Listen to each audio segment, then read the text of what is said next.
ജമ്മുകശ്മീരിലെ നൗഗാമിലാണ് വലിയ സ്ഫോടനമുണ്ടായത്. ഫരീദാബാദിൽ നിന്ന് പിടിച്ചെടുത്ത സ്ഫോടക വസ്തുക്കൾ പൊട്ടിത്തെറിച്ച് വലിയൊരു അപകടം സംഭവിക്കുകയായിരുന്നു. 9 പേർ മരിച്ചു എന്നാണ് അവിടെ നിന്നുള്ള വിവരം. പ്രദേശവാസികൾ ഉൾപ്പെടെ 30ഓളം പേർക്ക് പരിക്കേറ്റു. സ്ഫോടനത്തിലെ അന്വേഷണത്തിന് ലഫ്റ്റനന്റ് ഗവർണർക്ക് നിർദ്ദേശം നൽകിയിട്ടുണ്ട്.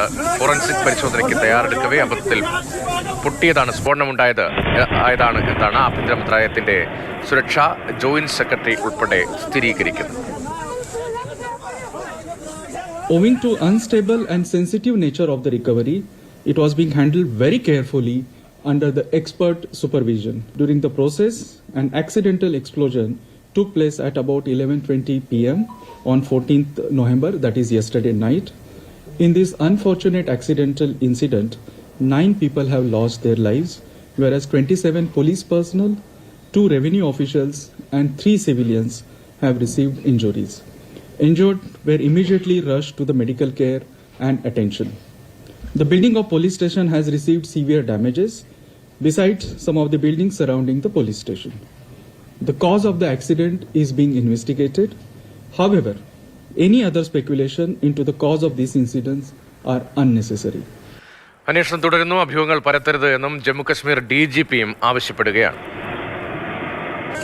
The sampling process, the handling was being done with extreme caution, with utmost caution by the FSL team. Unfortunately, an accidental explosion has taken place. Any other speculation into the cause of this incident is unnecessary. In this unfortunate incident, 9 people have lost their lives. The cause for this unfortunate incident is being inquired into. J&K police stands in solidarity with the families of the deceased in this hour of grief.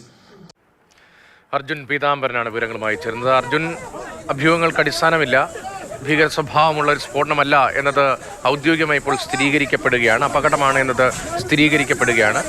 പരിക്കേറ്റവരുടെ നില എങ്ങനെയാണ്? മരണസംഖ്യ വരാനുള്ള സാധ്യതയുണ്ടോ? മറ്റു വിവരങ്ങൾ എന്താണ്?